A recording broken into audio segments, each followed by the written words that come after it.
Oi pessoal, tudo bom com vocês? Eu sou a Dayana Camilo, mais conhecida como a mamãe da Manu, e hoje eu vou falar um pouquinho com vocês sobre o que fazer quando a nossa família não aceita o diagnóstico dos nossos filhos. Bom, primeiramente vamos falar uma coisa bem importante. A gente não tem como obrigar uma pessoa a concordar com a nossa opinião. A gente não tem como obrigar a pessoa a ter a mesma opinião que a gente referente à religião, referente de futebol, referente à política, referente à orientação sexual. Porém, todo mundo tem a obrigação de respeitar o outro. Então, por exemplo, se a sua família não aceita o diagnóstico do seu filho, é algo que você não tem como obrigá-los a aceitar. Porém, eles têm a obrigação de, pelo menos, respeitá-los, apoiá-los. É uma família, a gente precisa muito deles. Eu vou falar um pouco da minha experiência de como foi falar isso para a família. Eu e o meu marido, a gente conversou assim que a gente recebeu o diagnóstico da Manu. E a gente decidiu que a gente não iria tratar o diagnóstico da Manu como um segredo, que a gente iria tratar isso de uma forma muito natural, que a gente iria conversar com todo mundo. Porém, não é algo fácil. Eu fiquei muito desestabilizada, sei que meu marido também ficou, e reunir todo mundo de uma vez para falar seria muito difícil, seria todo mundo querendo entender, perguntando ao mesmo tempo. Então a gente optou por contar em partes. Então, primeiro eu contei para algumas pessoas, ele contou para algumas pessoas da família dele, e foi indo aos poucos até que isso se tornou um assunto aberto.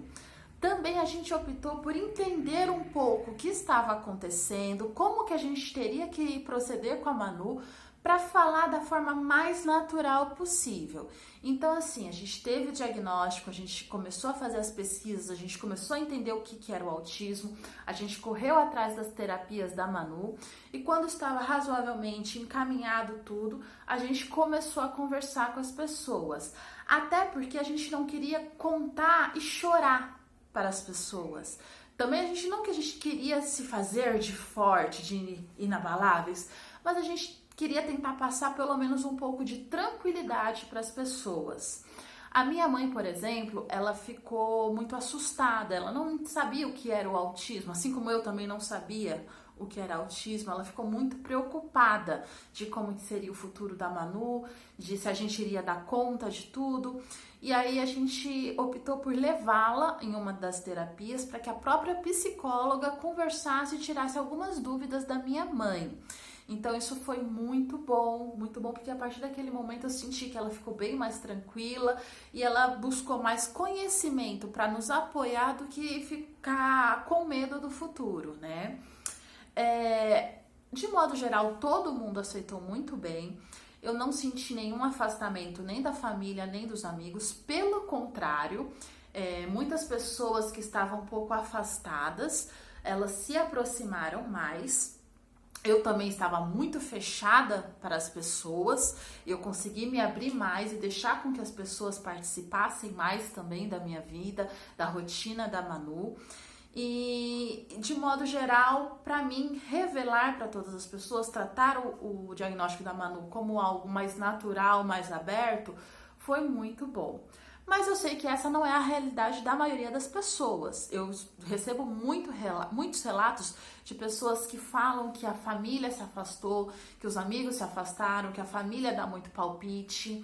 E isso é que nem eu falei no começo do vídeo. A gente não tem como forçar a pessoa a aceitar, a concordar com o diagnóstico. Porém, elas precisam sim respeitar. E aquelas questões de, ai, nossa, seu filho tá muito mimado, ai, você protege demais seu filho, ai, desculpa falar, eu sou muito sincera. Não, você não é sincera, você é mal educada, você é inconveniente, porque provavelmente eu não te perguntei qual é a sua opinião sobre o meu filho para você estar falando uma coisa dessa. Então, assim, pessoal, eu acho que a gente tem que tentar resolver tudo na melhor forma possível, tentar levar conhecimento. As pessoas, elas não são, a gente não tem como, como eu falei, a gente não tem como obrigá-las a nada, elas não têm obrigação de pesquisar sobre o que é autismo. Graças a Deus, muitas pessoas têm esse interesse para conhecer, mas muitas não têm ou não têm até o acesso, não sabem como pesquisar. Então é muito importante que a gente tenha conhecimento para levar para as pessoas e tenhamos também argumentos para quando alguém vier falar alguma coisa inconveniente, a gente saiba dizer o porquê ela está errada, aonde ela está errada e qual seria o certo nessa situação. Acho que assim, todo o processo é uma coisa muito delicada, tudo muito cansativo. A gente tem que pensar em logística de como levar, buscar as terapias, como conseguir as terapias, como pagar as terapias. Tem dias que são extremamente cansativos, então é uma carga muito grande para a gente ainda ter que se estressar com pessoas que muitas vezes não agregam nada. Então assim, eu sei que tem muitas famílias que dependem dos parentes em volta, dos amigos em volta, e é uma questão muito mais complicada. Então, por exemplo, às vezes, a minha sogra, ela não aceita, ela não concorda, ela é totalmente contra, que ela acha que a gente está judiando da criança, tendo que levar ela em terapia toda hora, só que eu também não posso brigar, não posso me afastar, porque eu dependo dela, porque ela me ajuda, ela que fica com as crianças quando eu preciso trabalhar, ela que leva para a escola, ela que busca. Então é muito complicado você entrar em um conflito numa situação dessa. Então por isso que eu falo, a gente tem que tentar levar da melhor forma possível, até porque, como eu já disse em outros vídeos, o ambiente em volta da criança é uma coisa que ajuda muito na evolução da criança. Então, assim, um ambiente tenso, um ambiente desagradável, um ambiente de brigas, isso prejudica demais a evolução da criança. Então, a gente tem que tentar buscar sempre o melhor caminho, que seria sempre do diálogo, sempre do conhecimento. Então, o que eu aconselho a vocês?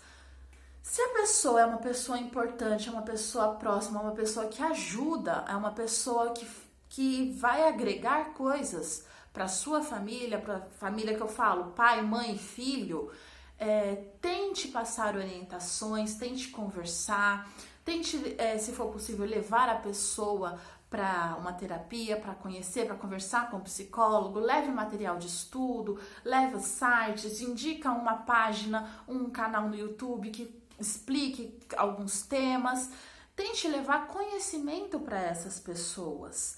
Agora, se a pessoa não agrega nada, se o amigo não agrega nada, se ele não ajuda e ele ainda está pesando na situação, gente, eu acho que a prioridade é a criança e vocês têm que fazer o que for melhor para a criança. Eu sei que é uma situação às vezes muito complicada, às vezes são pessoas muito queridas que te apoiam em várias questões e justamente nessa não te apoiam.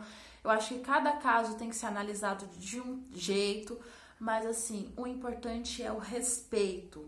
Como eu disse, você não é obrigado a concordar, você não é obrigado a aceitar, você não é obrigado a achar legal, mas você é obrigado sim a respeitar.